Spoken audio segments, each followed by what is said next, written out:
Hi everyone. So basically we would like to thank the Ribis Awareness Institute for coming down here to talk about a very important topic that we deal every day on daily basis. We have many questions about it, but I'm sure will be much clearer once we leave today here at the meeting. This is something that everyone in the industry knows that we need to know about. Sometimes it's banks, sometimes it's lenders, private lenders, if it's Jewish owned, not Jewish owned, and we don't know exactly how to do it. Sometimes we forget to do it at closing, at risk, if it helps if we do it after. Many questions, many scenarios where we don't exactly know what we need to do. So basically, that's why we called you down. So I would like to thank Rabbi Isaac Shlita and Rabbi Laben, Rabbi Frankel, and I want to thank Mrs. Yaakov for arranging it for them to come down. So, Mrs. Rotsky. Yeah, Mrs. Rotsky, everyone involved. So, thank you for me. Yeah, and yeah, we were ready to listen and to learn and hopefully get a clear picture of what we need to do when it comes to this very important part of mortgages, loans. So, thank you again.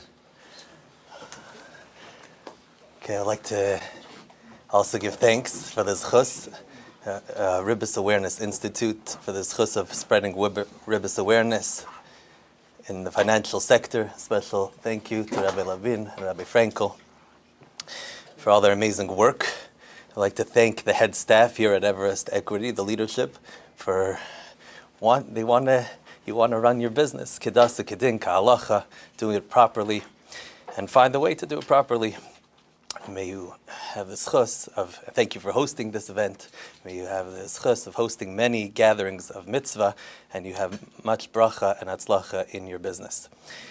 Besides for that, a special thank you to Mrs. Jacob, who I'm told worked tirelessly to pull together this seminar today. A special thank you. Okay. I got a call from a fellow in Chicago, and he calls me and he tells me, Rabbi, I'm a director of an Illinois-based bank, and I'm afraid of the resurrection. You know, resurrection, tchias hamesim. I said, Rabbi, I'm afraid. You're calling me? Yeah, I'm afraid of the resurrection. I'm a director, and he's not a frum yid. He was not religious at all. And he said, I was learning with my study partner, and I learned that if someone who lends with interest doesn't get up at Tchias HaMesim, what can I do? So he said, so we had a conversation, and he said, fine, I have to get in touch with you and the CEO. We're going to make a conference call, and we're gonna try to work it out. Is there any way we could work it out, make a heter iska? We already do business with the Arab population in Illinois, and we have something similar with them. What can we do with the Yid? And I'm afraid of Tchias HaMesim. So you can imagine a non from Yid. Even then, it's nice to see that he wanted to run the business kalacha, but kal v'chomer, how much more so, all from a Yidden that want to go and run the business kedasa kedin. That's how you want to do your business. And every single deal and transaction, you want to run it to the T. May you see the bracha. May you have the schus to follow the halacha and see all the bracha that following the halachas brings you. As Chazal say, someone who lends beribis nechnasav mismoitetin. That means that your business dwindles. It doesn't. You lose your money later on. You don't realize. But someone who doesn't, then they see bracha in their business. May we be zeichet to that. Now, from just looking at the questions over here, I see that the questions that were sent to me, I see that they're very much on target, and you're thinking and want to do everything properly. So hopefully, what I'm here for is awareness, and besides for awareness, to try to give solutions practical solutions that you're going to be able to use for your business. And it's a discussion over here. So if I'm going too fast or too slow, or there's something that you want to clarify or ask, that's what I'm here for, to be able to bring that awareness to you and also to find solutions for you. So the first question that I see on the sheet is, what should be done if we forget to have the borrower sign a heter iska and remember only after closing? Any use in signing one later? Now, first thing we have to understand is, what is a heter iska? A heter iska is normally you have a loan with interest. We're structuring it. Instead of a loan with interest, the money is not given as a loan, it's given as an investment. So basically the lender is investing in the borrower's assets. That's what he's doing, investing in the borrower's assets. Instead of the interest payment, it's going to be payments of profits. That's what's happening. So it's a totally different structure. If you forget that heter iska, it's not a loan, it's a loan with interest. That's what it is. We have to get it back. We have to restructure it and get it back to be a heter iska. How do you do so? So the way you do so is that I'm unsure how you run your business over here. What happens in the business? Do you go and lend someone money yourself and then you sell that loan, or you're a broker between okay? So if you're a broker between you and let's say it's a Jewish company. Now it depends. Does that Jewish company, are they okay with going into heter iska? You forgot the heter iska. You could do the heter iska. Now they're okay. You always have a heter iska with that, right? You just want. Okay. So what do you do? So this is what you do. To transform it is so. Let's talk about that. We're not going to say that Jewish bank lent to a certain borrower. Now he lent to that borrower, but now we have to get rid of the loan. The loan has to be repaid. So we want to repay the loan, but how do we repay the loan? The borrower doesn't have that money to repay the loan. So what do you do if the borrower doesn't have that money to repay the loan? So this is what he does. Basically, what he's going to do is whoever the owner of the company, the Jewish bank that lent him the money is, for example, this is the Jewish bank, and you have that, he's going to give me, similar to when you sell the chametz with your Rav, what he's going to do is he gives me that, he's going to give me, the Jewish bank is going to give the borrower a pen, or yarmulke, doesn't make a difference. That way, it's what we call chalipin. What happens is, now the Jewish bank is gonna own let's say it was a $500,000 loan, $1 million loan, he's gonna own $1 million in the borrower's home. So it's over. The loan is repaid. Again, wasn't repaid in cash. I don't have the cash to give you. But now the bank owns $1 million, if that was the amount of the loan, in the borrower's home. The loan is now repaid. Now what he's going to do is, it's now repaid. Now what he's going to do is, the bank owns $1 million in my home. What am I going to do? Now the person who owns the home is going to give back a pen or chalipin. So what he's going to do is say, I'm going to give you, I want to acquire that $1 million that you, bank, own in my home. I want to acquire it back as an iska. That means as an investment. That now that's an investment pursuant to interest or whatever, not interest obviously, but profits on the loan. So it's very simple to do that. Now if the bank is not there, but it's a Yiddish bank, so what you do is make them have a shliach, have them on the phone, and they'll appoint this person. The Jewish bank doesn't have to be there. They'll appoint someone on the phone as a shliach, and we'll just do a kinyan there, which will repay the loan, and then a kinyan back, which will basically say giving back the money as an investment. So that's them on the phone. What do you mean them on the phone? meaning if they're on the phone, they don't have. They're not coming down to my office. You need an executive from the bank. No, you don't need an executive. Who's anyone? I mean, You know, anyone has jurisdiction to do something as long as he has a manager. Yeah. Permission for Everest. Yeah, for sure. Then there's no need to, right? If there's no need to, they're okay with that risk. They're always okay with that risk. In your case, that they're okay with that risk. No, because they already gave. They're okay with that risk. You just forgot something, so you're just doing a kinyan back and forth. We know that he wants. we make ourselves a shliach. You can't make yourself a shliach. What they do is you get that. For example, if I'm the borrower, Everest Equity is loaning me the money. What happens is Everest Equity is not here. Let's say he's not here. So what I do is I get Everest Equity on the phone and make a shliach. Everest Equity can make. Right. You're right. You're not. Yeah, UWM. Yeah. Okay, UWM is a different story because it's a non from Yid. I'm going to get to that in a moment. In Michigan, it's a different. So let's discuss that in a moment. If it's a from Jewish bank, worldview. let's talk about any Jewish bank. It doesn't make a difference. If it's a from bank that agrees to heter iska, they're okay with the heter iska. That's fine. We just have to. We made a mistake. So we're going to do something back and forth. We're basically we're structuring it that we're repaying the loan and then starting over as an iska. How do you do that? You can't do that without a kinyan because there's no money that's being transferred. Normally, when you transfer money as a loan, the money itself is the investment. But here, there is no money as an investment. That's why you have to make the kinyan back and forth. What I ask is, if the company has already an agreement with Your third-party So let's see, hold on one second. Let's discuss in a moment. I'm going to say in a moment. On a from company, then you don't have to. Because it's a from company, we know they want that. Now, I'm sorry, what do you mean you know we want them? Are we calling them on the phone or we're not calling them on the phone? if you call, if you don't want, either they have to come down here, you don't want them to have to come down. You call them on the phone. The person that's beside you, that Jewish bank says, I'm making this person beside you into a shliach to make the kinyan, and kinyan they're back. But that's a from bank that understands kinyan and back and forth. Let's say you're dealing with UWM or something like that. They don't understand. It's a non-from Jew. They don't understand. You tell them kinyan and back and forth. I don't understand this. That's when they sign the head to Iska and they give it into the loan? Or there's no Yeah, you do. You sign a heter iska. By the Kenyan. Yeah, by the Kenyan. Yeah, you do. Right, correct. That's the answer. Unless the kinyanim are done back and forth, it doesn't work. That also true after. Right? Wait 1 second. Well, let's say let's get to payments in a moment. Now, if it's a non-from, let's say UWM, which let me tell you the story of UWM, how they got a heter iska in the first place. But what happened is, if it's a non-from Jew, so you're going to tell them kinyanim, it's not going to work. So what you do is, it has to be, you reach out to a proper beis din that knows what they're doing, but there is an opinion that just writing the heter iska itself, it's the opinion of the Dagul Mervava, that writing the shtar itself works. Now, many poskim argue on it. So therefore, we don't rely on it. If we're talking about from Yidden, we do a kinyan back and forth.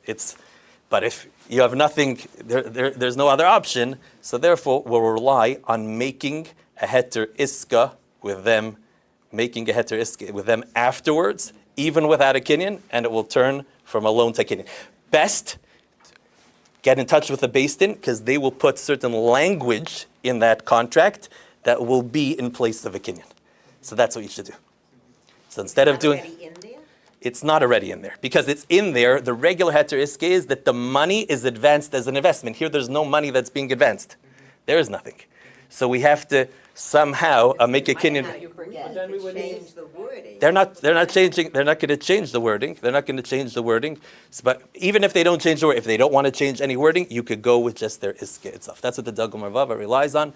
Again, so if you're stuck, and that's what you do, and it's a non-from investor, that's like UWM, that's Non-from client. same thing, yeah.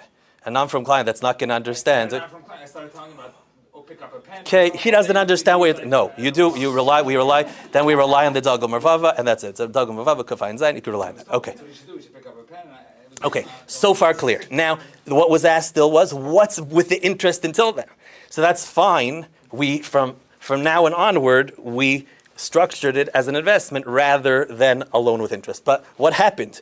In the meantime, there was interest between the buy and sell. So it depends what you're discussing, and we're going to discuss it later on. Really, the interest has to be paid back. So that's really, the interest has to be paid back. So when you're dealing with a Jewish bank that's a firm bank, get them to pay back the interest. Or if they don't, or it doesn't necessarily have to do, you can make the iska with a slightly higher rate of return afterwards to recoup, many say, that to recoup that interest. So meaning, you're going to change the terms. Some don't agree to that because you're only doing that because of the loan with interest beforehand. But that's what you do. What you do is, either you pay it back, if you want to say all opinions, you pay it back. If not, what you could do, you can make the iska with now a slightly higher rate of return. Now, you can't give the money right away because an investment means that the investment has to earn profits. It can't be paid out on the first second. At the first second, there has to be time for the investment to earn profits. It's not a fake investment. That's what the investment is. Yes. What if the loan was already sold by that time? 2 weeks later, that loan may have been sold. To a guy or to a yid? Chase. To Chase? Yeah. Fannie Mae. That's history. It's history. You still have to return you can't. What happened. Right. If it was sold, so now whatever Fannie or Freddie or whatever Fannie is basically their. Now that's the loan relationship. There was a Isser of Ribis that was done. So if it was a from bank, they should return the interest, or that's what they have to do. They should return. You could be Meichel. You could be Meichel the interest. You could be Meichel that they don't have to return to you the interest. But the borrower over here is the one that has to be. I was yeah. The borrower has to be Michael. We're dealing with Yeah, I'm just saying the borrower has to be okay. This whole act, you Right, have right, to get right, UWM to right. return that. Yes. Exactly. Correct. Correct. Correct. Valley Okay. Bank, most people don't know. The what? Valley Mhm. National Bank, most people don't know. Mhm. I have had a whole slew of from, very from Rebbeim Mhm. and Magi Deshir that had loans with either lines of credit or savings accounts and things like that with Valley National Bank. So now our account rep is giving us heter iskas Hmm. with the loan number and everything written in it, and they're signing it now, but you're saying that Retroactively? the borrowers have to say that they're Michael the interest that was supposed to be given back to us. That's true. If it's a from yid, they're anyhow not going to pay back the interest. I mean, a non from Right. yid, they're not going to pay back the interest. Right, so But if they are, So if they say that they're Michael, then they're not over anything anymore? you did an Isser Ribis. They did an Isser Ribis. They had to return it. They don't have to return the money. That's it. But they did an Isser Ribis. So there's nothing they can do Nothing about to it. do. At this point, they It's don't like have It's to. just like Zelly and I, you don't undo the Ribis by giving it back. No, it doesn't undo it totally like that. No. Now, we'll see if about a corporation or something, if the loan is to a corporation. Now, let's see, we'll discuss. We're talking about a personal loan to a personal person. Okay. So far, so clear? Okay, let's move on to the next question. Right now, we advise clients to sign the Shtar Iska after all the loan docs and before disbursement. Is this the proper way? That's fine. Even though you're signing the loan documents without the giving of the loan is nothing. Is nothing. If you don't advance the money, it doesn't mean anything. So therefore, you could sign the heter iska after the loan documents before the money is dispersed. What I would advise is, it says after the loan documents, sign it with the loan documents. That means the last paper in the packet, when you have the loan documents, let that be the heter iska. That will be the heter iska, and this way you sign that, and this way you don't forget it. If it's there together with it, you don't forget the loan documents when you close the loan. So,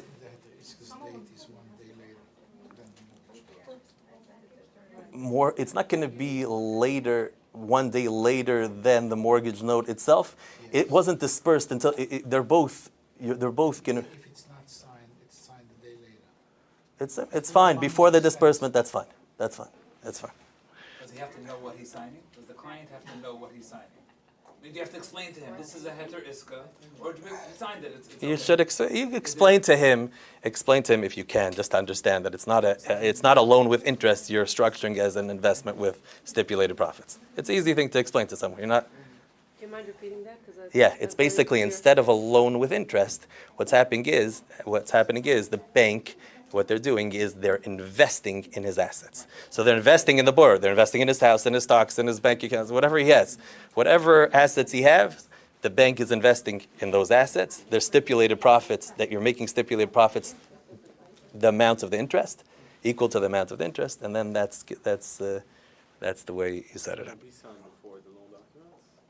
You could do it. I don't know if it says in the loan documents. Does it say in the loan documents that it's mevata, like anything that was signed beforehand is invalid, or no?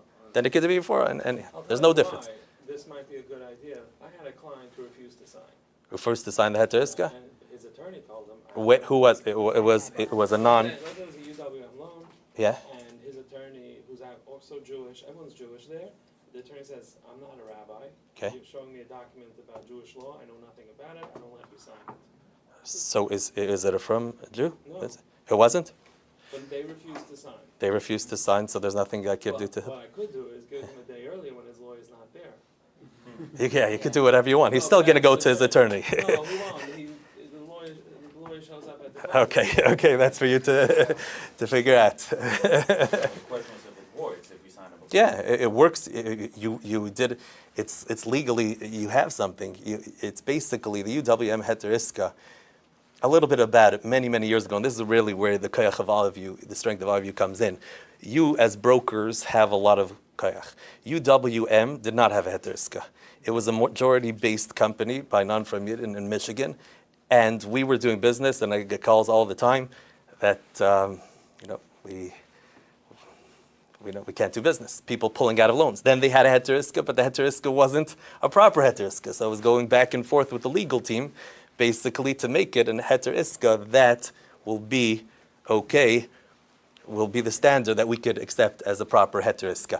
But they were fighting every single thing back and forth until people were pulling out of the loans. Brokers were saying, my client is not going into this loan. Clients were saying, I'm pulling out of this loan. I'm all the way through. And UWM says, why is it that every time 25 days, when we're working with them for 25 days already, that the client is pulling out of the loan and the broker is pulling out of the loan? So you have a strength that you're doing business, you're in the position that really you could, you can make it that throughout all the banks in America, there's a lot that have heter iskas, but those that don't have, that they'll have the ability to have heter iska by just saying they want your business. They want your business. I'm dealing with a bank right now that doesn't, as we speak, that doesn't have a good heter iska, and they were pulling out. People were pulling out there. I got many calls, close to 100 calls, about people that want to either close accounts with them, or most. They have loans but not mortgages, and people, they want the business. If they want the business, they were upgraded. Okay, what can you do, Rabbi? What can we do to make the heter iska work? And they want to work with you because at the bottom line is they want the business, and you're in the position. You want to do everything ka'alacha, and it should be taken care of, and this way. And if you get a flyer yid sign, you're not over lifnei iver as a broker? You are over lifnei iver. You are over lifnei iver.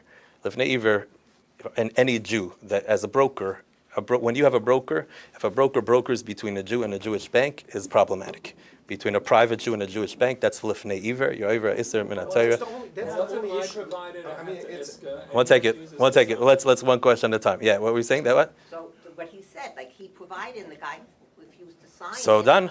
So then I'm not gonna go through with the loan. So you call off the whole thing right then and there. That's it. Do I have to call it off? I gave them that. This guy gave away. He's only doing the lifnei iver.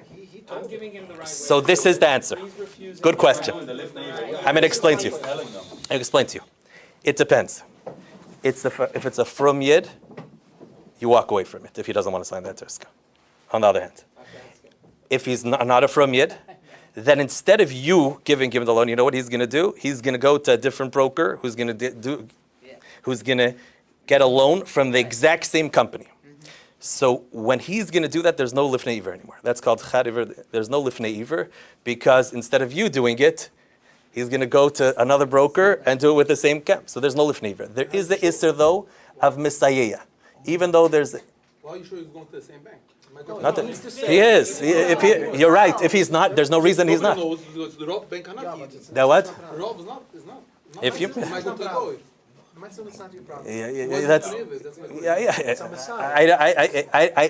If you know or you have reason to assume that you're right, he's going to go to a Freie bank, then I can't say. I'm sorry, to Goyish bank, then that's fine. I would hear such a thing. I don't think he's going to do that.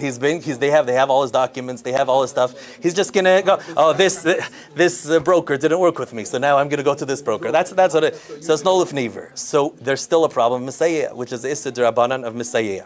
Now, Rav Moshe says that when it comes to Ribis, the Isser of Messiah, by Yisrael or Tinik Shenishba, even Tinik Shenishba, there's no problem of Isser Messiah. Now it's a question, again.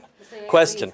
Helping, aiding into an Isser of Ribis. So even though there's no Lifnei Iver, if he's going to go, if it's a non-from Jew that's going to go to a different bank, not the different bank, the same bank, but just with a different broker, there's no Lifnei Iver, there's still an Isser of Messiah. However, since that's an Isser D'Rabbanan, when it comes to Isser D'Rabbanan, Rav Moshe explains, I'm not going to go into it right now, but that by a non-from Jew, there is no Isser of Messiah. So that, now, it doesn't help you totally, so again, you could walk away from it. You're not obligated. We're saying we're not obligated to walk away from it because there is no Isser of Lifnei Iver and there's grounds to permit it for Messiah. It's a samachlaikis, but there's grounds to permit. If the borrower, we're talking about if the borrower was, someone is not from. If someone is not from, then they're not good. Yeah, so that you could do. Now, that being said, I don't know how you work with your business. Do you have a notary here that notarizes the loans at the end? How do you close? Who does the closings? Yeah. Okay. The problem is a Yiddish should, if it's a regular, even if even if you have that, the notary that's a Jewish notary cannot go and sign that bank document. So it's not going to help you. Because that's what we call loises simun alav neshech. That's putting the shuma, putting the actual shuma, establishing and placing the chayv of ribis, the debt of ribis from the lender on the borrower. The notary that actually signs the document is going to have that attorney, right? The attorney or the notary, they can't sign that. So if you have a Jewish attorney that's doing that, so that's not going to work. So again, you're going to have to pull out of the loan itself. Banks like FM Home Loans, which is clear from Yeah. Hamish Bank. I'm sure they've had it all the time that clients refuse to sign it. That's clients to sign.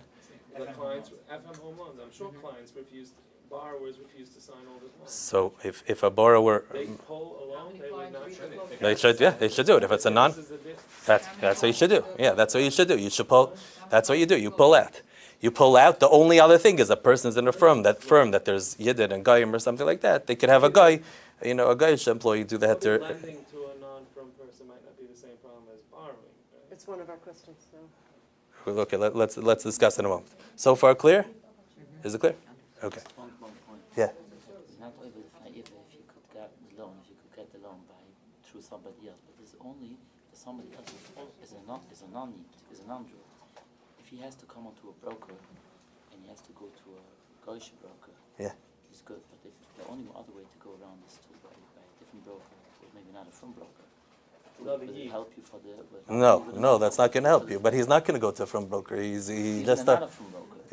Yeah, another Jewish broker, right? Then it won't. Yeah, Rabbi Levin is just pointing out that if the other person is not going to go to a non-Jew, right? It's if he's going to go to another Jew to broker the loan, another Jew, even if it's a non-from Jew, then that's problematic. It's only if he's going to go to a guy, and it's a good question. I would just tell him the story about this bank that he called up and he found out he wasn't going to have resurrection if he did. It helps for a lot of people. You're right. You're right. You're an attorney. Yeah. It wasn't part of his agenda to begin with. Yeah, you have to be. That's what he's saying. If he would go to a Goyish bank, that's what he brought up. Let's say. He knows, so it's not enough if he could go. He has to What I would think is if you're 28 days in the loan, you're there. Everything is done. They have all the information. This Jewish lender is not doing. What you're going to do is go to the next guy who also deals with UWM and do the exact same thing. It doesn't really work that way. It doesn't? Okay. Oh, you have to start from scratch? Okay. Okay. If you have to start from scratch, if that's the case, then if you don't, again, this is only when you know that he could do, that it's basically, I could get it, I'm not interested in this, and I'm on the same, it's basically, you're on the same side of a river as someone like who can't drink wine, and he's going to go and drink wine anyhow, so then there is no Isser Lifnei Iver. Minater. That's what we're saying. So if you know that he's going to do the exact same thing, right, Kurt? Right? Okay, also over there. You don't know if he's going to drink the wine, but he could go and drink the wine. That's good enough. Yeah, that's good enough. Maybe some kind of a document can be prepared. Okay. Give people like this that they should understand what it is. Okay, let's move on a little bit. Let's try. What happens when a loan closed? The next question, that closed with a non-Jewish bank gets transferred or sold to a Jewish lender or servicer after closing. So you went and you brokered a loan with a non-Jewish bank. You know what happens? Loans, they get sold all the time. So now the borrower finds themselves with a loan they're stuck with a loan from a Jewish bank. So The question has two parts to it. There's a servicer and a lender. So let's discuss it. So if it was it wasn't sold to a Jewish bank, the Jewish bank is just servicing the bank. They're an employee. That's nothing. The loan relationship is not between a Yid and another Yid, between two Jews. It's between a Jew and a guy, and it's fine. So if it was a Jewish servicer, it's fine.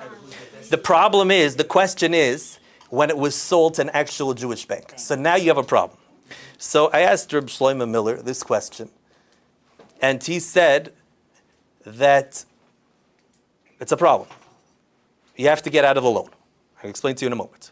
Because when you sign the loan documents with the original bank, even if it was a Goyish bank, it basically says that you're agreeing that it will be transferred to any other lender and it has the it could be right transferred or sold to a different lender, and we're not talking about servicing right now. Servicing is Transfer of servicing disclosure might cover that too.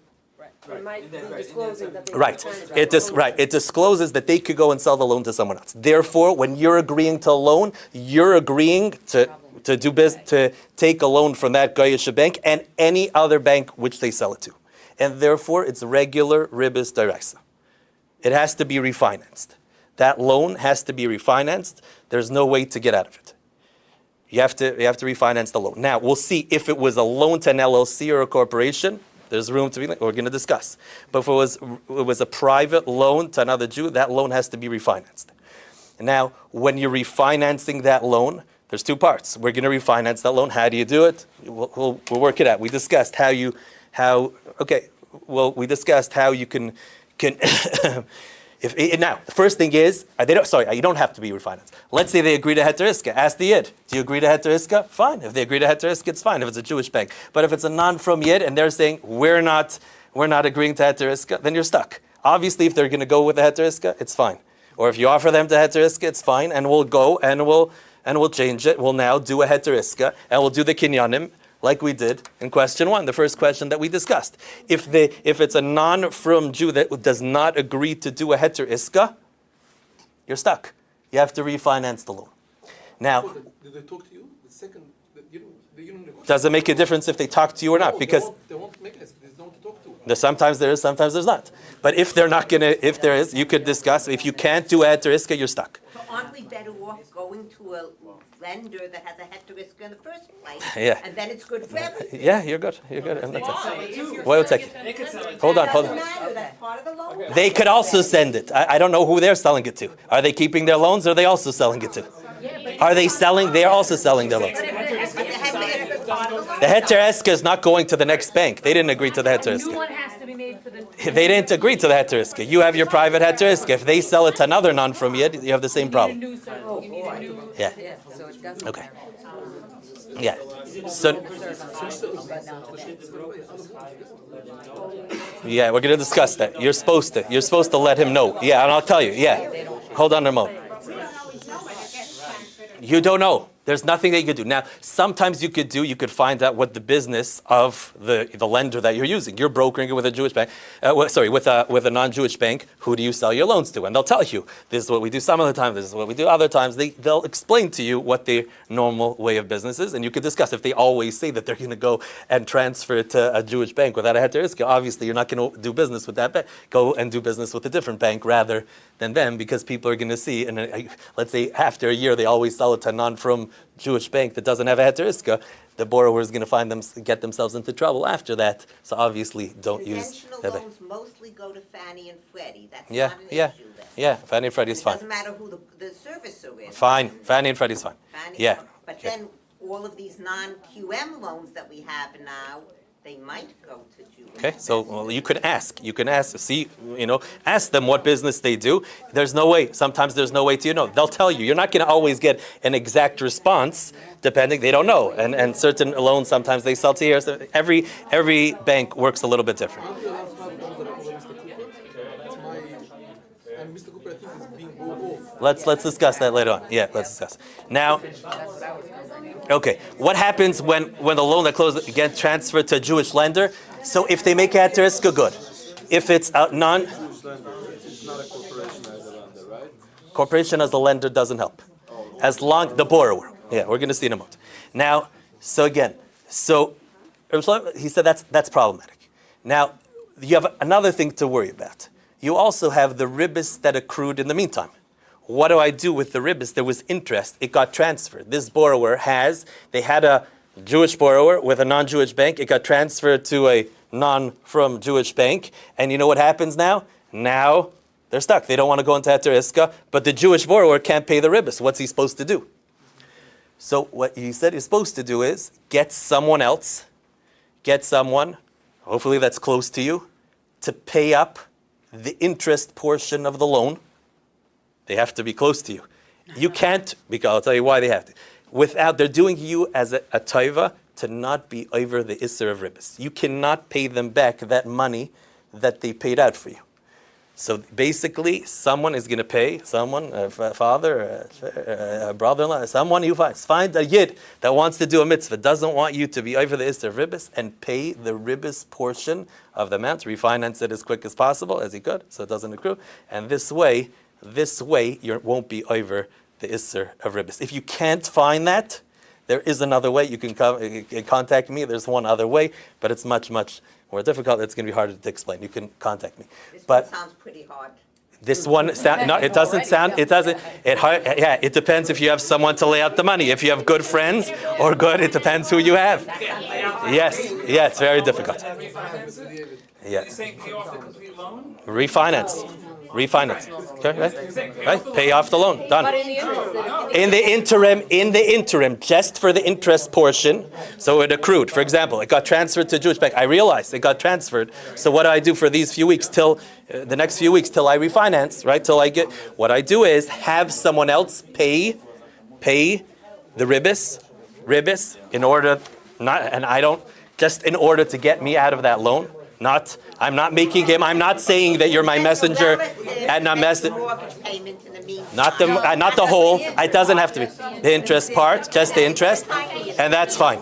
Can that person Just until you the refinance. person I make the full mortgage payment, or do you have to pay directly to the lender? They could go. It can't be from you. It can't be from you. They could write a check. They could wire. They could whatever they want to. Whatever. Yeah, they'll send something for the bank on your. They could send in a check from that person. Yeah, that's fine. Yeah, wire, check, whatever. Right. Correct. Because then you're paying for your. Is that, Okay. do I know, is that what everyone holds? Is it, or this is just Shlomo Miller's approach? This is really what the whole. This is really what everybody works with right now. Some at one point in time was trying to say that you didn't agree to it, and really it's the yid that gets it is stealing money from you, because really it's between two Jews, and it should be done with a heter iska, and he's not doing a heter iska, and he's stealing money from you. So therefore, he's stealing money from you rather being ribis. The problem with that is that you agreed to this on day one. You agreed to this on day one, that any other bank that buys this loan, you agree to this. So therefore, he said he can't. There is no. Because it's not from the loiva to the mouth. Right. It's not ribis above malay v'l'mav. Correct. Why Why can't can't you do it always? Why? Make a shit with You can't always do You it. have a similar mortgage. He pays mine, I pay his. Is that Yeah, okay, we'll discuss let's discuss afterwards. So yeah, you can't. It's haram Ribis, but whatever. It's not like haram Ribis, but you're not going to be. And does it, No, this way it's a schayvis. Yeah, he's talking about where you're just paying up the ribis and he pays you back. So it's schayvis. You pay mine, I pay yours. Yeah, you pay mine, I pay away. But correct. But if you're just paying the person back, then it's just haram. Why can't the heter iska just say this survives any transfers? Because the other banks are not agreeing to that. When you have a loan, you're transferring it. You agree to the heter iska, your business. There's other banks that you're selling it to. They have to agree to the heter iska. The first lender was a guy. We're talking about the first lender was a guy, so there was no heter iska. There was no heter iska. Correct. Am I allowed to bag the money from my father, let's say? Isaac gives it. You can't make up to do so. Technically, but it's a very fine line, because really, the second that you say beforehand that you're going to pay him back, that's already problematic. So really, yeah.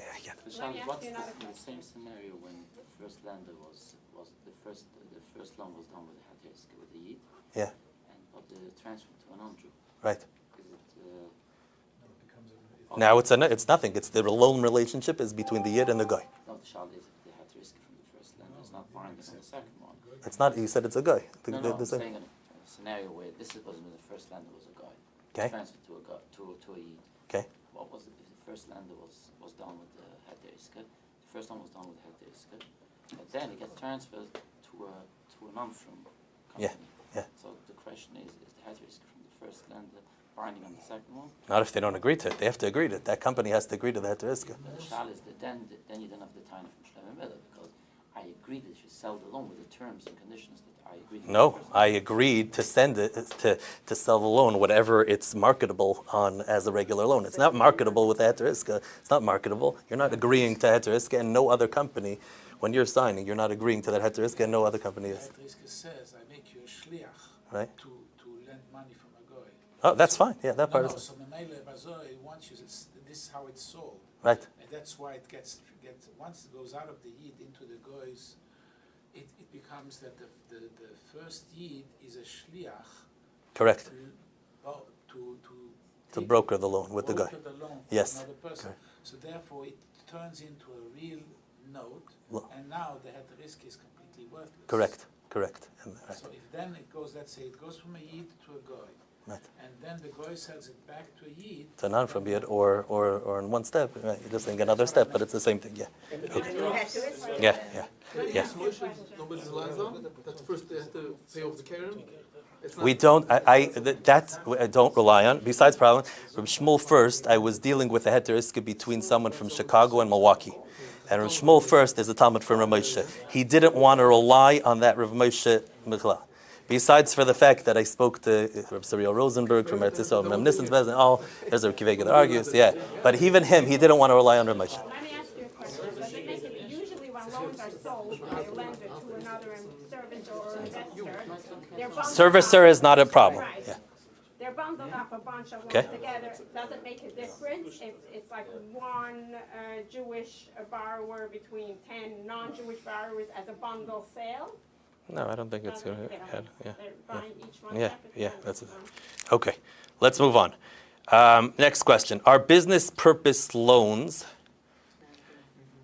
different than loans for personal use? The answer is there's no difference. If it's a loan structure, there's no difference. If you obviously structure it as an investment, a loan means you can't lose out. That person is indebted to you. If it's an investment, there's always a chance of loss. You can invest your money. So if you, instead of structuring it as a loan, you structure it as an investment, that I'm investing in your business, so then you could permit it that way by investment. But if you don't, it's just a regular loan structure. There's no different. I'm only talking about business purpose loans rather than loans for personal use. We're talking about in a regular person's name. We're not talking about corporation, LLC yet. Okay, next question. Yeah. There is a difference regarding the heter risk. If the person that lends the money has no income whatsoever, Yes. then there's Okay. an issue. Yeah. Rabbi Frankel is just pointing out, a heter iska only works. It's an investment with stipulated profits. If someone does not have any assets to their name, they have nothing. I don't own a house. I don't own a car. I don't have nothing. You have no profit-making assets. A heter iska doesn't work. I just want to pay off my debts. It doesn't work. Because what a heter iska means, I'm changing the structure of the iska from a loan with interest into a investment with profits. There is no investment over here because he has no profit making assets. If you own a house, okay, I could rent out my basement. I have it. The real estate market will go up. There's things that I own. I have different assets. I have a bank account. I have different. We spread it apart. The heter iska across the person's total assets. If he has no assets at all, their heter is He's going for a mortgage. Yeah. right. So usually it's always a mortgage is fine, but let's say it's not a mortgage. A lot of banks give personal loans or something like that. Correct. Right. And you're right.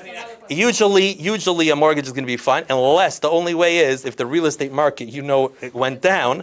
So that risk is good, but if it goes down, he could come to Beis Din and say maybe this is the only asset that I know that I own. It didn't profit. I'm not going to pay out the profit. So we have to discuss that. But you never know. We don't want to limit it to the house. We spread it across all his assets. So even if the real estate market goes down, but maybe some of your other assets went up, so it's going to be hard. You're going to have to basically open up all your books, forensic accounting, to show that nothing profited in order to go and So on the get side out. of the borrower, not the Correct. side of the lender. Okay. And again, this does not apply, LLC is a different zone. Yeah. What about a loan that closes in LLC or corporation, not in the Jewish borrower's personal name? It closes in the LLC or corporation, not in the Jewish borrower's personal name. The borrower is signing all the documents. Now, it doesn't make a difference if the lender is a corporation or LLC. We're not discussing that. No difference. If it's a loan to a Jewish person, even if it was from every bank is a corporation or LLC, doesn't help you. Only when the borrower is The borrower is an LLC, a corporation, so it's limited. You can only collect from those assets themselves. So Rav Moshe holds that there is no problem of ribis. Now let's discuss. I'm going to take questions in a moment. Hold on for a moment. To LLC, okay, that means that a Jewish bank is giving money not to another Jew, not to a private Jew. They're giving money. I have a business. I have LLC. I have a corporation, and they're giving money to my LLC. The LLC is taking the loan. The corporation is taking the loan. If the LLC or the corporation is taking the loan, Rav Moshe holds there is no problem of ribis, even if it's between a Jewish bank and another Jew. Why is that? He understands that if there's no shibud haguf, that means there's no personal guarantee or personal responsibility. It's only limited to those assets. It's a problem. It's not a problem of ribis. He says that's only when there's no personal guarantee. So if there's any personal guarantee, either for all the funds, a lot of banks will make you at least part of the funds give a personal guarantee, then it's the exact same. The person who gave the personal guarantee, he's considered the borrower. So that's what Rav Moshe holds. Now, we don't. Now, besides, let's get back in a moment, then we'll let questions. Let's have. But when we have this, many of the Paiskim argue on Rav Moshe, and they hold, most of them that argue, hold that it's Ribis D'Rabbanan. Others, they hold that it's Ribis D'Rabbanan. It's not Ribis Min HaTorah, but it's Ribis D'Rabbanan. There is that opinion. The Bris Yehuda holds that it would be Ribis Min HaTorah itself. But we're dealing with. So here is where LLC or corporation, there are different opinions on the matter. According to Rav Moshe, it's not a problem unless there's a personal guarantee. Virtually, according to everyone else, there is a problem. Most say that it's a problem in Drabanan. Some say that it's a problem min HaTorah. And Rav Moshe's personal guarantee holds it's d'oraisa? The Issur min HaTorah, because that means that it's not the LLC that's there's a personal liability of the personal guarantee on him. He has to pay. Most of the LLC, the loans that we close in an LLC, it's the borrower's signature on the note. It doesn't make a difference. Every LLC, you have shareholders in the LLC, but there's someone that's the manager of the LLC or has signing power, authority because of the LLC. So, okay, now. With personal guarantee. Almost everything. The only thing that has no personal guarantee. It's just the best commercial loans.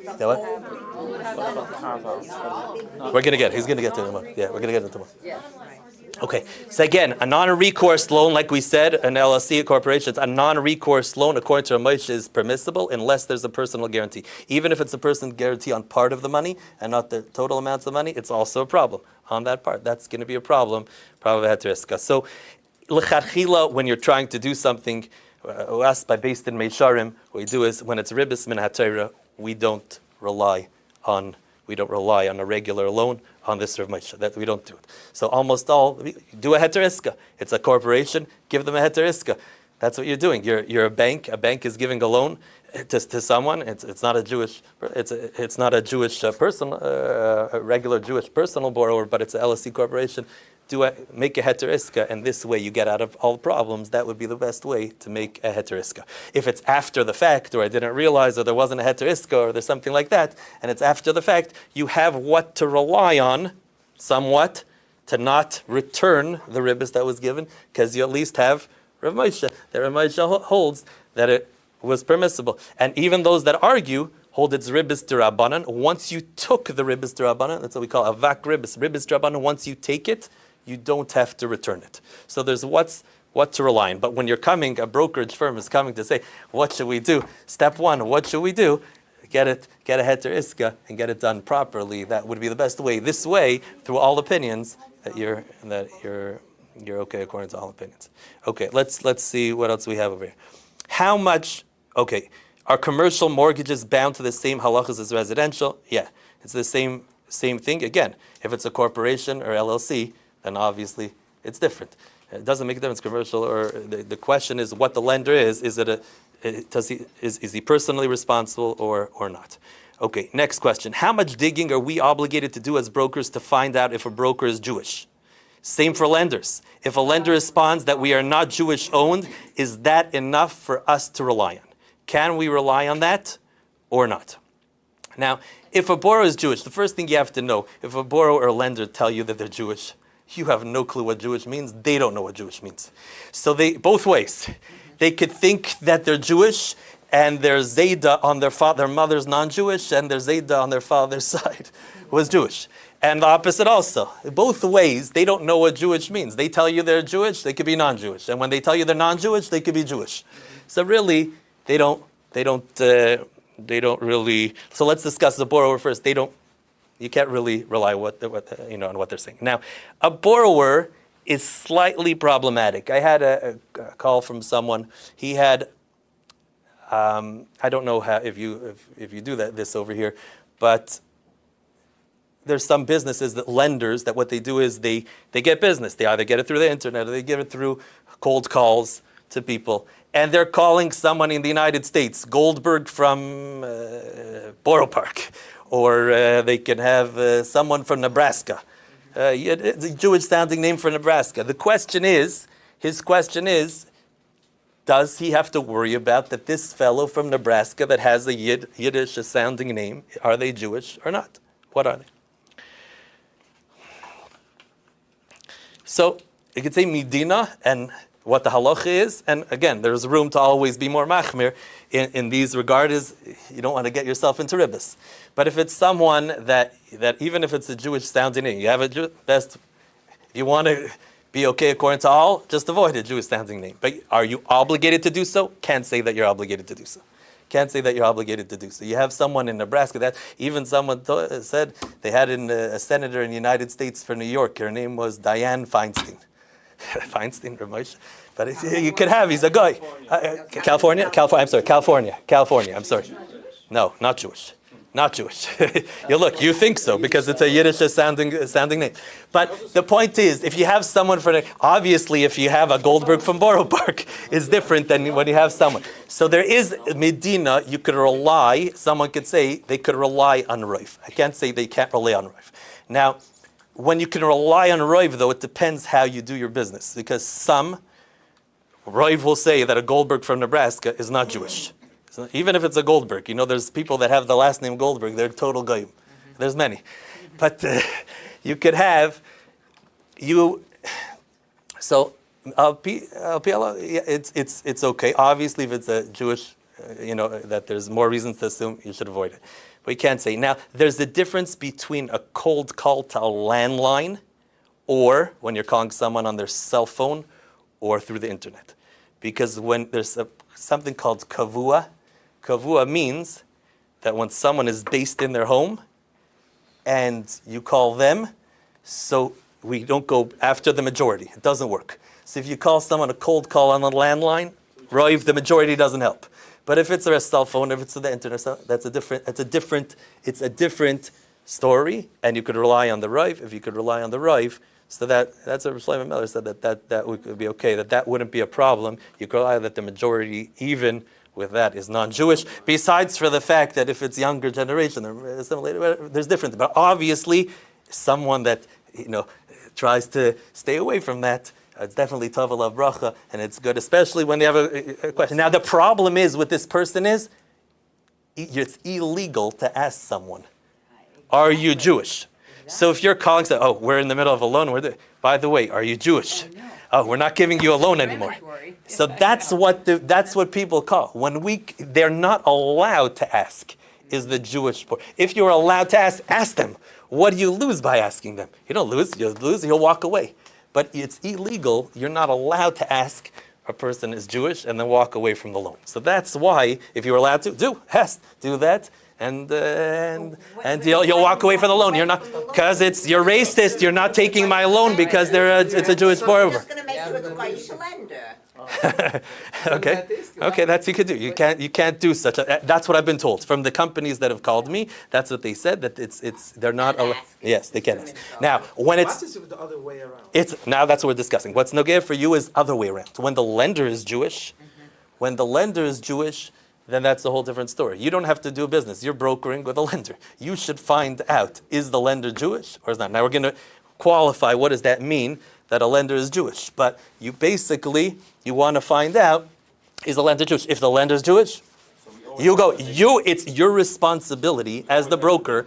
If you are a broker a loan with another Jewish bank, so then you're over the Isser Lifnei Iver, you're over. There's multiple isurim. You shouldn't do it. Other things that are involved. You shouldn't. So make sure that when you're doing business with someone, you should make sure that the lenders. Now, if someone says the lender says that they're not Jewish, again, they don't know when they're saying that they're not Jewish. They don't know what that means.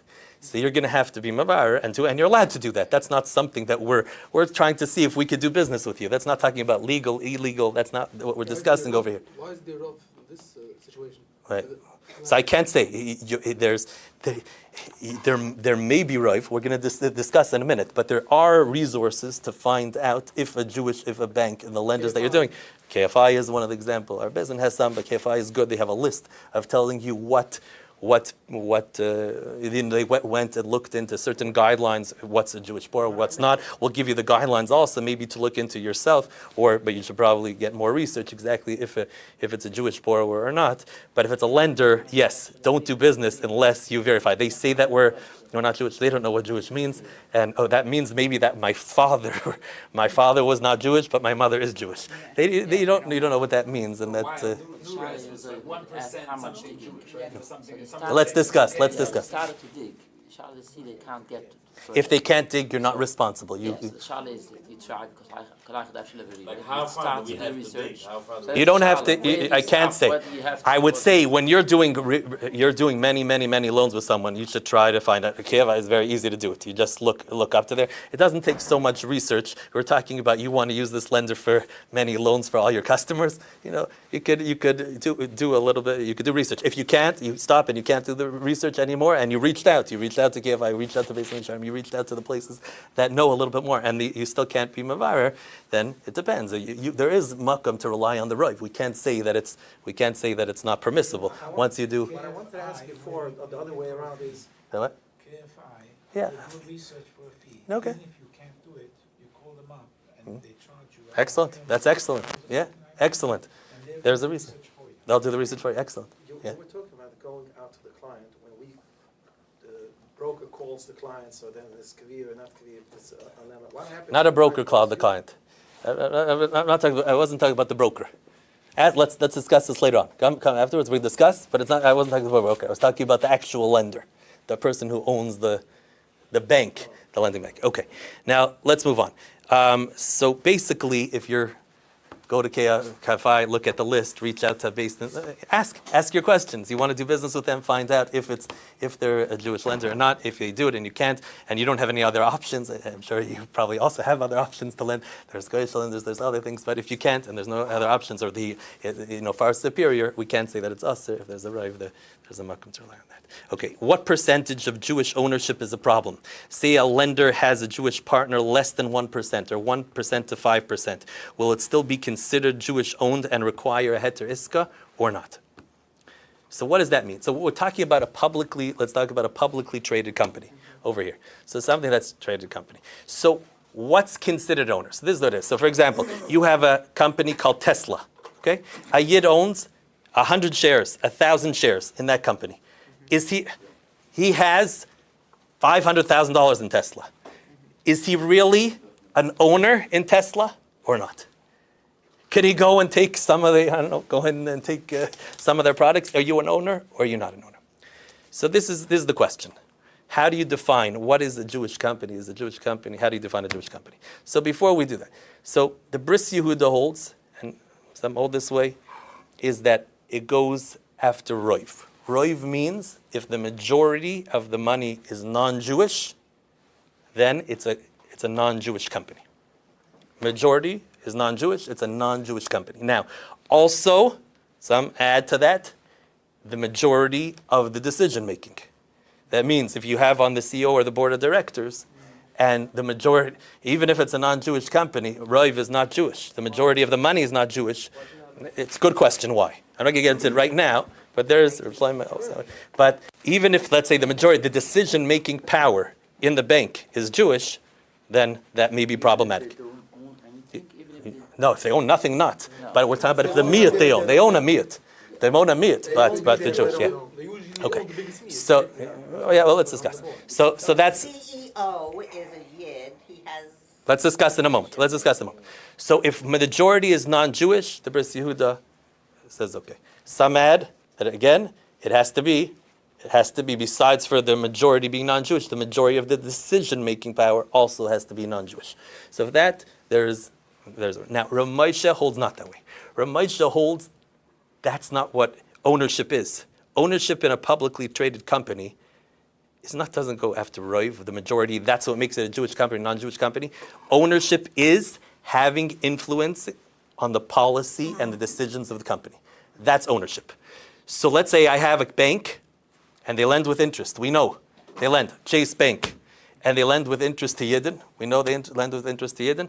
Can I own a share in Chase Bank? I own a share. Can I own 100 shares in Chase? I'm allowed to. You know why?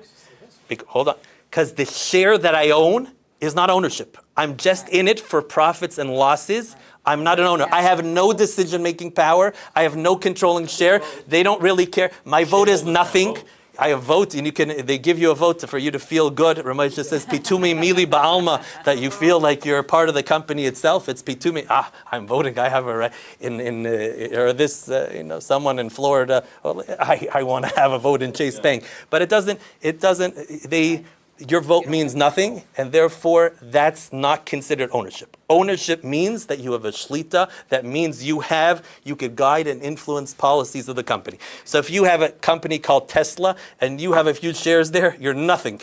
You're nothing there, you're there for profits and losses, but you have nothing to do. They could do, you're not an owner of the company. You have no decision-making powers in the company. On the other hand, when you have a controlling share in the company, and you can influence decisions of the company, that's considered the owner. So if you have a big corporation, it could be 100% of the money.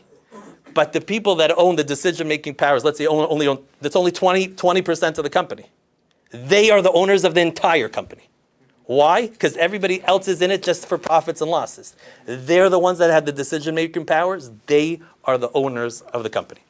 Now, how do I figure out? I don't know exactly. I'm a broker here. How do I know in this Jewish publicly traded bank who has the decision-making powers of the company? What guidelines can I have? So Rabbi Yisrael Belsky, one of the Talmidim of Rav Moshe, he said this is the guideline. He said in a big publicly traded company, if you're not on a CEO or the board of directors, he said 5% of the company, you could assume he has a say in that company. Say in the influence the policy of the company. Because you're talking about a big company. And a big company, 5%, it's a huge amount. So when you have, even if you have a $50 billion company, you have 5%, you have $2.5 billion, that itself makes you, they reckon with what they want to know your input when they're making a decision.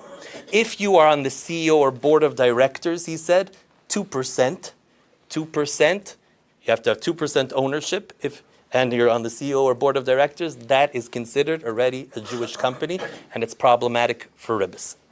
Now, even though, really, it's hard to understand a little bit, because the CEO or the board of directors, their koyach is not from their ownership.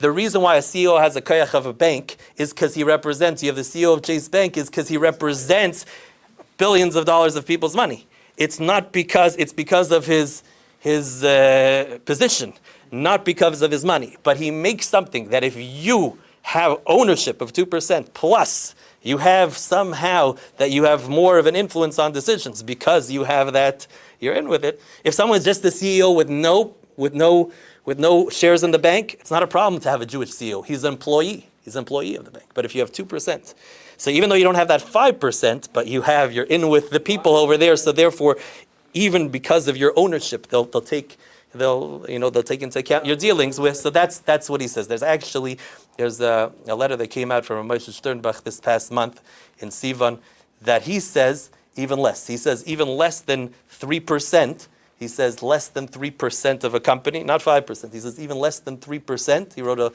a letter last month. His son, his Adam, wrote it with him signing it. That even less than 3%, he says, you find many times in a big company that they have influence on the decision-making power of the company. So that's what Rav Moshe holds. And if you go with Rav Moshe, then that's what you're seeing. A lot of the banks that you deal with, like UWM, for example, was never, before they had Heter Iska, was not good at anything. It was 80%, over 80% Jewish owned, plus the decision-making powers were by Yidden. So that was totally, you had nothing to rely on.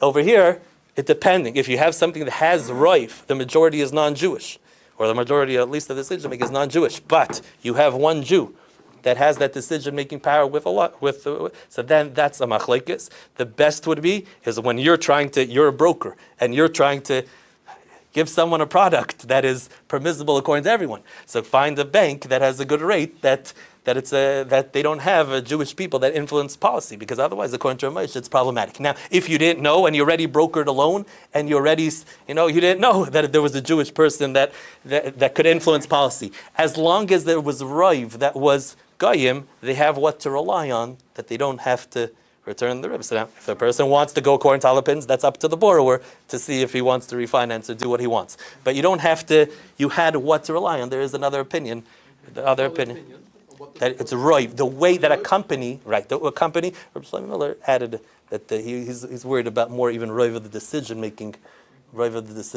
also. Not only Roiv of Goyim, but also just to make sure that the Roiv of the decision-making. Now, okay, let's move on a little bit.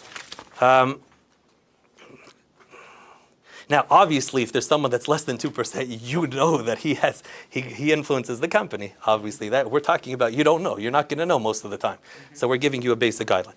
Disclosure requirements when you hit a certain threshold of ownership. Yeah, 5% you have to. Yeah. So why wouldn't we follow that? Because obviously, if they see that as a legal requirement, It doesn't mean that you have any influence of the company. The answer is because it doesn't really mean that you could have less and still influence the company. Again, you have a $50 billion company. The threshold is that at that point, everyone deserves to know because you're going to influence. Okay, they have their cheshbon, but the question is, are you influencing the company or you're not? At the end of the day, that's what it comes down to. The truth is, all the major banks, there's almost not a bank. I shouldn't say not a bank, but many, the vast majority, Jewish of any bank has Jewish investors. A lot of them don't have, that are publicly traded, do not have that 2% threshold. Even the big banks have. You could have Chase Bank. You have, when I looked into it once, there's someone that was close to 1.2% at one time. But there's many banks, but he didn't, even though he had a position, he was in authority, but he didn't have that 2%. So we go with that threshold. If you're going to go with that someone, if you don't go with that threshold, then every kemat, Ruba deruba, most of the banks have someone that's Jewish with ownership over there. Just your ownership, according to Ramesh, is nothing. It's nothing unless you have influence on the company, and that means nothing. So that's fine. You could buy a share in it, and also we view that as a Goyish bank. If it doesn't have, if there's a Jewish person that can influence the company, then that's a Jewish bank, and you shouldn't be brokering with them. If you could, right? If you could find one that doesn't have a Jewish shareholder that's influencing capacity. Okay. What? Blackstone, there's the year that owns 30%, but they own it's an umbrella company. They have invested in other banks. We can discuss it. Let's try to. Okay, let's move on. Does it help that the Jewish lender borrower is not from and doesn't identify as Jewish? The answer is really no. It doesn't. They're mostly a tinik shenishba. They're not even Yisrael Mumar, tinik shenishba, and it doesn't. It doesn't make a difference. It doesn't make a difference. In fact, it might make it worse in a certain because when it comes to the heter iska, on the heter iska, part of the heter iska is that we make it that you're investing. We're investing with that person. Let's say, for example, you're investing. You're investing in a bank that's owned by a non-from Jew. You're investing in it. And so you're giving him money, and part of the heter iska, invest means it's an investment that accrues profits rather than a loan with interest. Now, when there's when investment that owns profits, part of it is that we say that if it didn't profit, you'll swear. You have the right to swear that it doesn't make profit. Now, when it comes to, if a non-from Jew comes to Beis Din and says, I'm ready to swear, Beis Din won't allow them to swear. They don't want to fill it. They're not going to allow them to swear. So when it's dealing with a non-from Jew, there's another clause that we put into the heter iska that instead of swearing, there's other comparable evidence that we could require you to make. So that will be a clause that has to be inserted. Well, I shouldn't say that. Some say should be inserted into the heter iska because otherwise the heter iska may not be valid. But with regard to you, when you're just brokering a loan, it doesn't make a difference if the Jewish lender is not firm or doesn't identify Jewish or not. No difference. If they're a Jew, they're a Jew. Next, how do we deal with credit unions or other private money-backed lenders where it's impossible to know if they're Jewish ownership members? Okay, so we discussed there's resources to find out if banks are Jewish or not. Let's talk about credit unions. So credit union, the structure of a credit union is totally different than a bank. A bank, if you have, bank we discussed, the ownership of a bank is either if you have most of the shares of the bank, most of the money goes after most of the money in the bank. That's one way to view it. Or if you're an influential decision maker in the bank, then that's a way to make it into a Jewish bank. A credit union is not that way. I could have one share in the credit union. I could have $5 there. You could have $500,000. You don't have more. It's not like a company that if you have more in the company, then you own more in the company and you have more shares in the company. We both have one vote in the company. And even though I have $5 and you have $500,000, we're both the same in the company. You could have $1 million. It doesn't make a difference. So therefore, the question is how you view a credit union. Because let's go according to Rav Moshe. Rav Moshe says that you know who's the owner of something? When they influence. No one has influence. You know what they have? In this credit union, everyone has influence. Everyone has limited influence. In a credit union, we all have one vote. All the members of the credit union have one vote. So how do you view that? Does no one own the credit union? Or do all of you own the credit union? You can't have something that's owned by no one. So Rav Moshe was of the opinion, so if there's no one that's influential, that like a company itself, that type of based company, so that's considered that we all have a certain amount. We're all owners of the company. If we're all owners of the company, then a credit union would be problematic. There are those throughout the Dairis, they had credit unions, throughout the generations, this came up in history. And certain times when there was a Shas Adchak, there was many tshuvas that are written to sometimes permit it. Probably they were due to the fact that you didn't need it during Europe in certain times to make money, and there was reasons to permit it. Each tshuva that's written about it has another tshuva that disproves it. So it's very hard. There's one way that possibly you could understand, it's a little bit harder, that it's viewed more like as a non-for-profit. That means we could say that the pot owns it. It's not that anyone, it's not a not-for-profit, it's a credit union, but what happens is, the question is how to view that. They're taking the money from this person and giving it to them. Is it considered, since we all have a vote, and we all have equal votes, so we're all owners? Or none of us are owners and the pot owns it? The question is, what does that mean that no one owns something, that the pot owns it? But the Maram Shik, that's what the Maram Shik said. The Maram Shik said that it's like the pot that owns it. So there's no one no one owns it. So then, so the best thing would be, now you might have I don't know who's in the commercial department over here, where we get calls about this is the residential department. You could get banks the same as credit unions. You get the same rate. When it comes to auto loans or commercial loans, you might see those that are in the commercial department, that sometimes whoever's in the commercial department, you'll see that credit unions can offer a better rate than banks. So that's where it gets sticky. So again, the best would be to find a credit. The best go according to Moshe, and you have that you could go and do everything l'chadchila to find a bank for a commercial mortgage. That would be the best. If someone can't, or they're not able to, or they don't have good credit, or it's a shas adchak that they're not, it doesn't work out with them, they're not able to get a bank, or whatever reason, there's so much of a hefsid, whatever, there's other things to take into account. Or if someone, let's say, took out already a loan with the credit union, and it's already post facto, it's already after they take, so there's what to rely on to stay with that credit union, because you have others that argue on Rav Moshe and say that a credit union is fine. So if it's after the fact, you don't get all opinions, but if it's after the fact, you could, b'di'evid, you have what to rely on. We're not going to say that you have to refinance the loan, you have to refinance. But we're talking about, I want to find a lender, I'm a commercial broker, if I could get a bank that has that, get a bank rather than a credit union, and this way you'll be able to go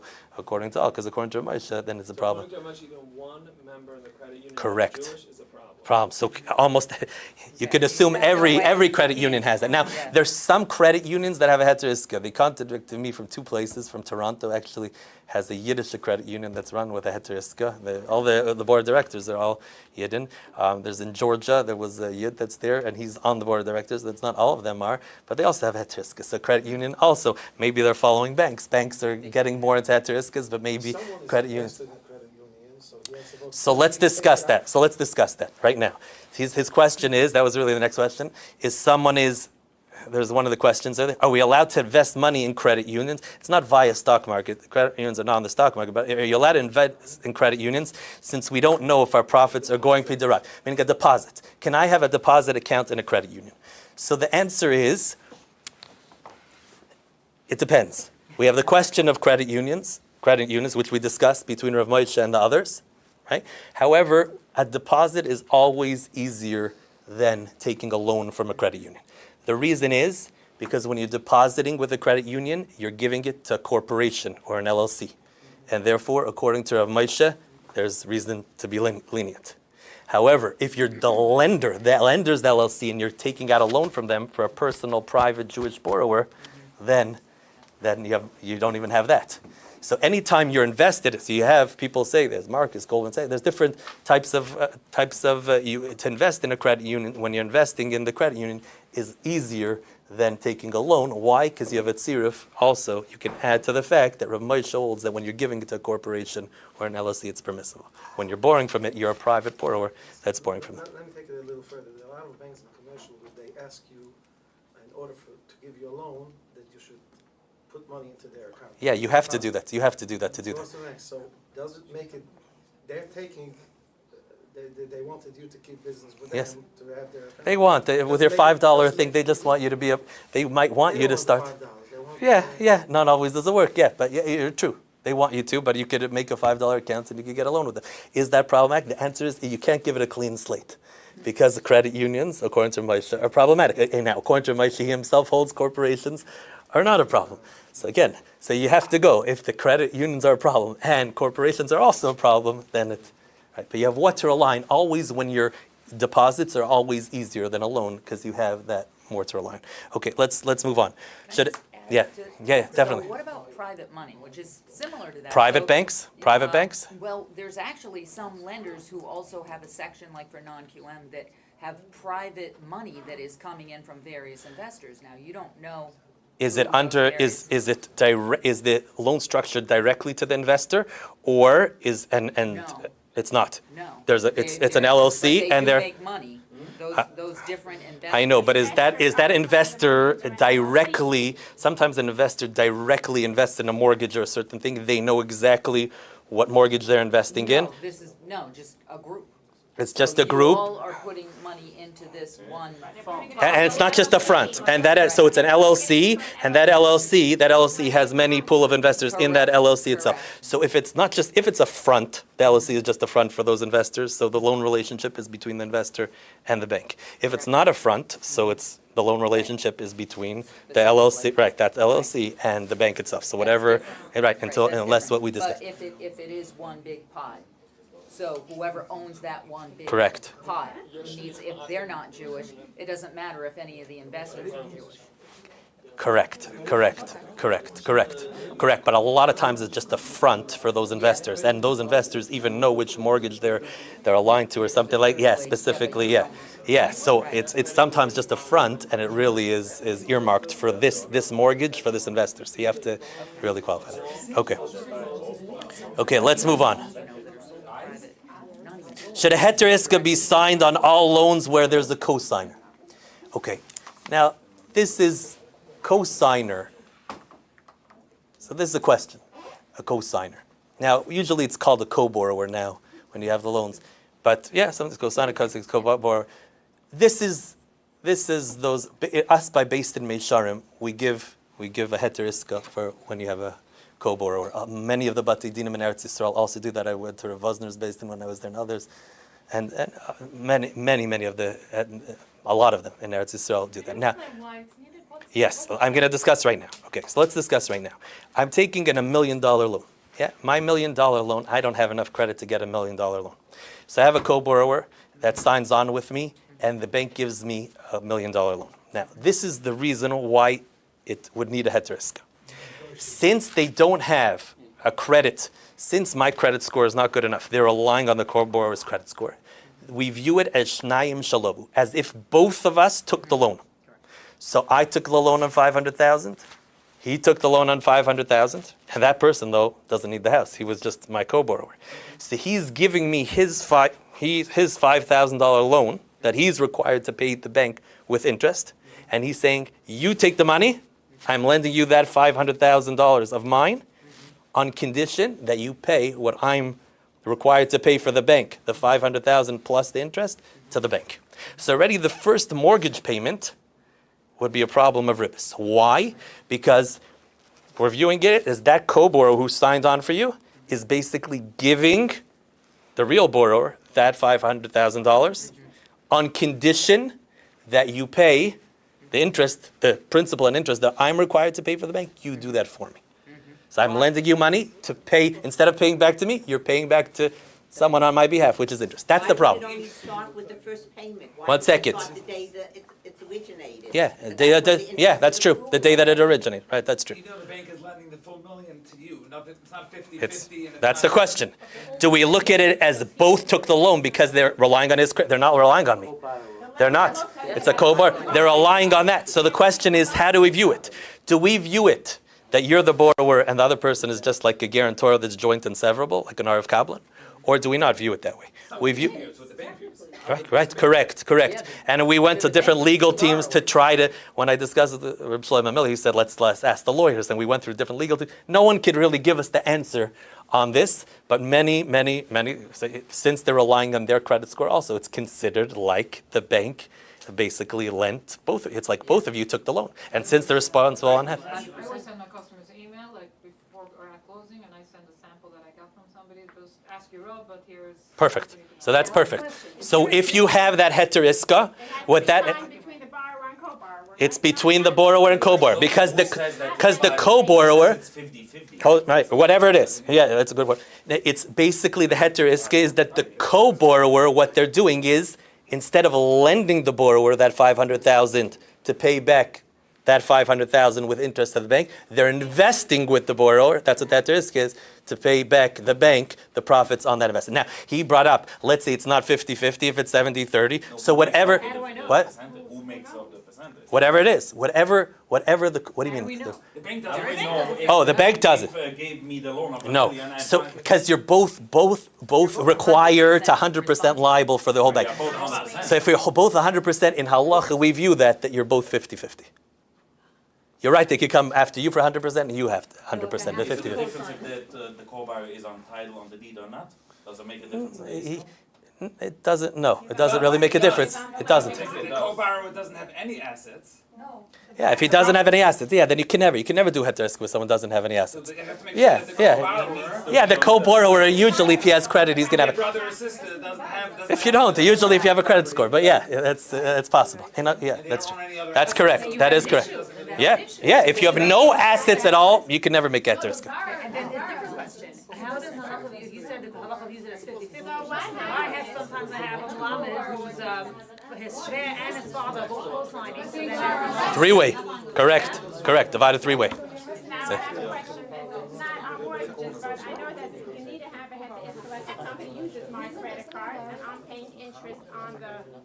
That says that if you have a job, since I could not work at my job if I didn't have the money to pay for my basic expenses, we view it as like you're investing in my job. It's very hard to understand, but it's almost all Rabbi Yoshev. I spoke to Samuel Rosenberg from Rav Nissan's, but it's very, very difficult here at Beis Hamikdash. We don't really go with that. So really, there's a different thing. But without assets, that's what it is. It's not a fake out. It's not something that you just sign and, Ribis permissible. That's not what it is. Heter iska means you're structuring it. That's an investment that accrues profits. So it has to be investments that could have stipulated profits. Co-signers need a heter iska even when the underlying loan has a heter iska? A lot of times the banks say that it includes, in the heter iska, it includes all co-signers, guarantors. It will say that. So it all depends. It depends. Many times not. Usually it doesn't. Do we need to now also... I don't think UWM has over there anything about cosign. I don't think so. I don't think anything. So if there's someone's a co-signer, you give them one paper, you give it with the loan documents, they sign it, and that's it. It's a very easy thing. We could give it to you. That's the best way. That's the best way. But again, so the best way is you just have this piece, and you can go, halach, you're going to court to everyone that you have it. Now, if someone went and you did loans already in the past and were with co-borrowers and with co-signers, and what happened is you didn't know this. So again, so you have there is what to rely on. There's a shita that holds that even if the co-borrowers are like this, even if it's considered that we're both borrowing half the money, but since we're both responsible for the whole amount, so when you're paying the bank, the real borrower is paying the bank, he's not paying for the principal and interest for the other borrower because you lent me the money. That's not what you're doing. It is because I'm 100% liable for the loan, so I'm paying it because I'm 100% liable for the loan on my own. And therefore, what? You are 100% liable. Okay, so that's the question, how you view it. So the Shita Rishonim that way. So a non-Jewish bank.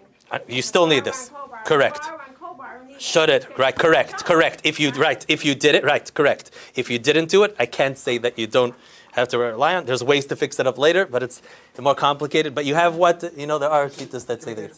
Yeah, you can make it later, but it's complicated with the amounts. You need an account, you could do, you have a kinyan, but there's ways, you have to figure out the amounts of the loan. Programs, and they're not buying it out of their own name, they're completely using somebody else's name. But sometimes they have the programs themselves. Usually the down payment is coming from them, so the investment is really theirs. Okay. If they own nothing. I have the issue that I send them, that they have to sign with the person that they're buying the house.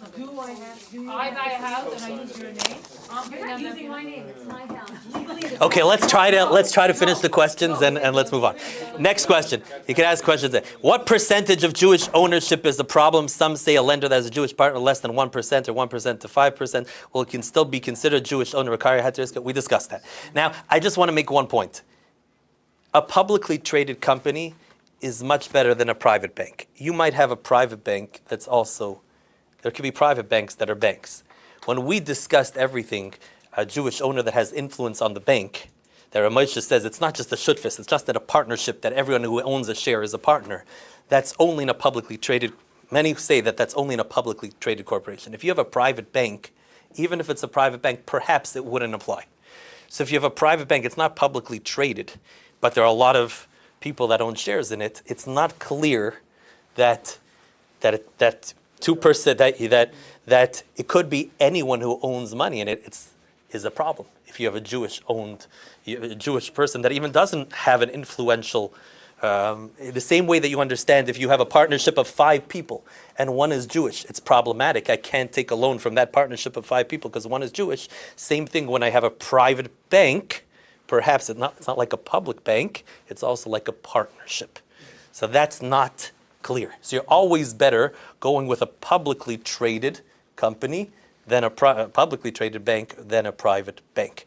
Now, can I say that's not the way? No, some hold that no. That when you have it, if it's a big privately traded bank, maybe you could also say it goes with where Moshe would hold the amount of influence that you have in the company. That's what will make a difference. Okay, let's move on.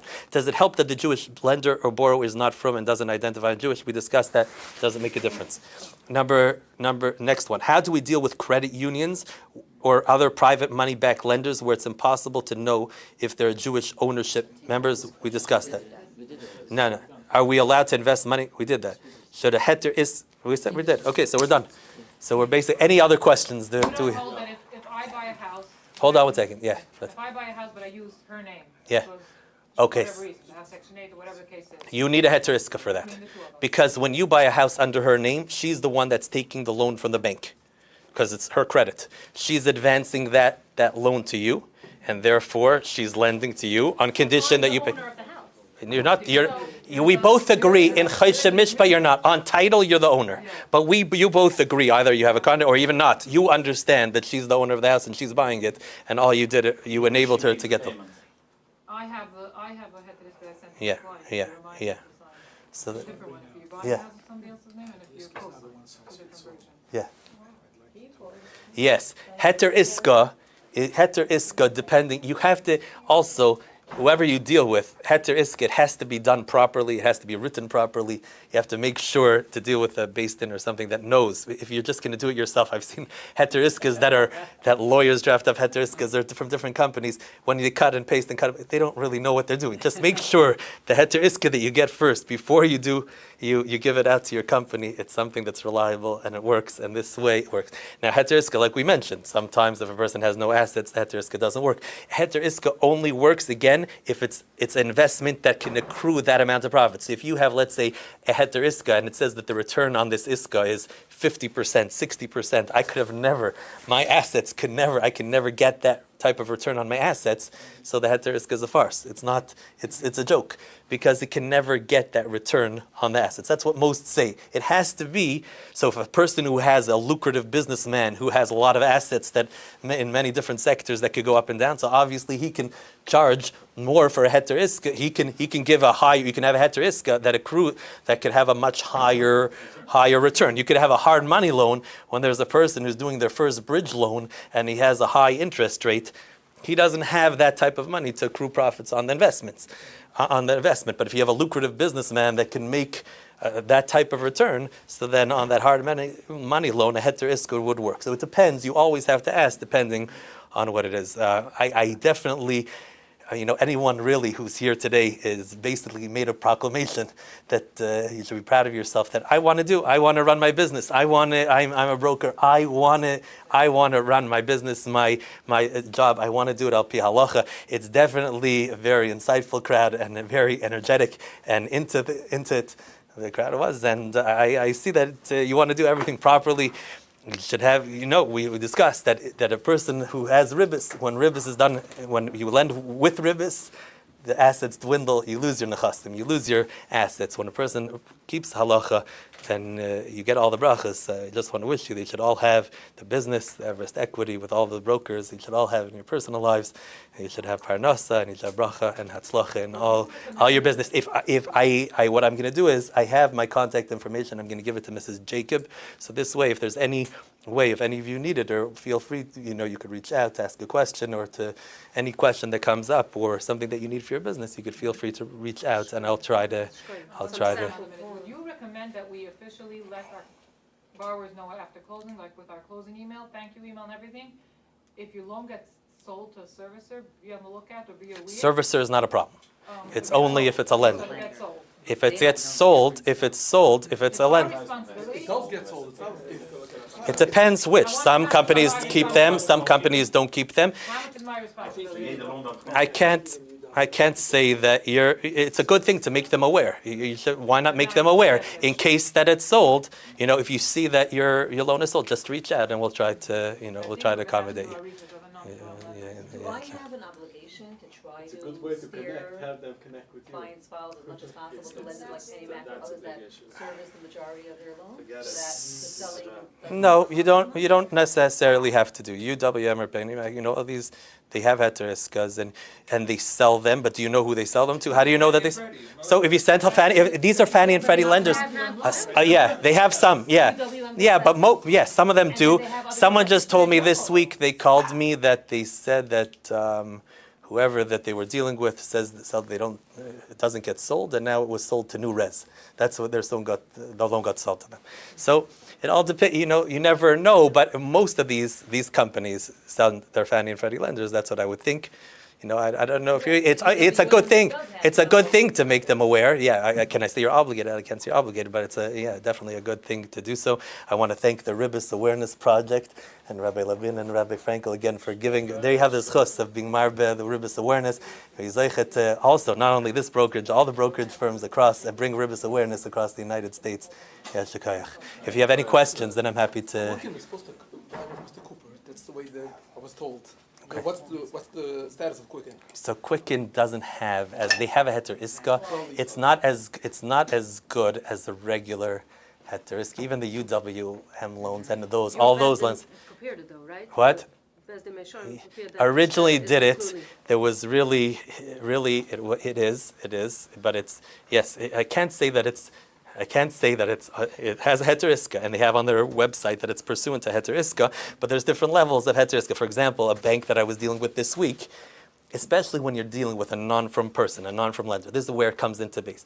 A non-from lender, they basically, you're dealing with them, so they had a heter iska. You know what they had? They had a based-ins heter iska that said, all loans by this non-from lender have heter iska, and it described the heter iska. For them, it's basically, they have nothing to lose. They write it, they sign it, it's not enforceable in court, it's nothing, it's like a piece of toilet paper. It's nothing. They know they're taking it to court, and they're going to go and it means nothing to them.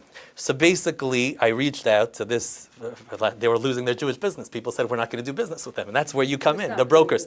And I said, you're going to lose your business right now. I'm getting calls from people that are close to 100 calls. So basically, there's 4 things that I would like you to agree to. Number 1, you write in the heter iska that it's legally binding. Okay, we're okay with that. There's also a consideration clause, which basically that says that they're trying to induce the Jewish investor to give them a loan, and one of their ways that they're trying to entice the Jewish investor to do so is through a heter iska. So it also gives it more credibility. Or also something called the heter iska prati, which I asked them if they would agree to that, and they want the business. So they said, we'll even go, and every single account that we said, like even an investment account or a deposit account, will write that this account is pursuant to the company's heter iska. They agreed to it. You know why they agreed to it? Because they want the business, because there's brokers and clients. They want. The 4th thing they didn't agree to. I wanted them to write in the heter iska that if there's a dispute regarding this loan, it goes to Beis Din and not court.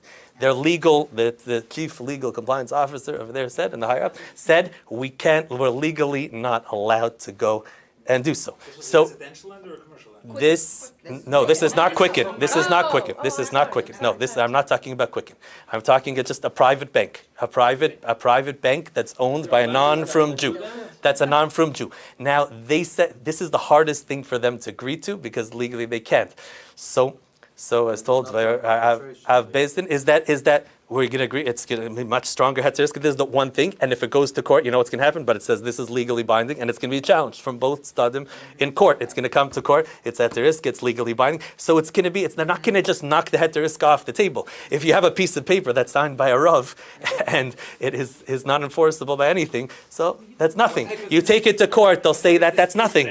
That's not a loan, it's nothing. They don't know. It's between 2 from Yidden, it means something, because you're going to both go to Beis Din, and you're going to take it to Beis Din, so it means something. But between you and a non-from Yid, that bank, they're just going to sign it. That's it. They want the business. But if they know that the business is dependent on this, they're going to start. So what do we do? His question about Quicken is purchasing Mr. Cooper. Mr. Cooper is, I think, the biggest servicer.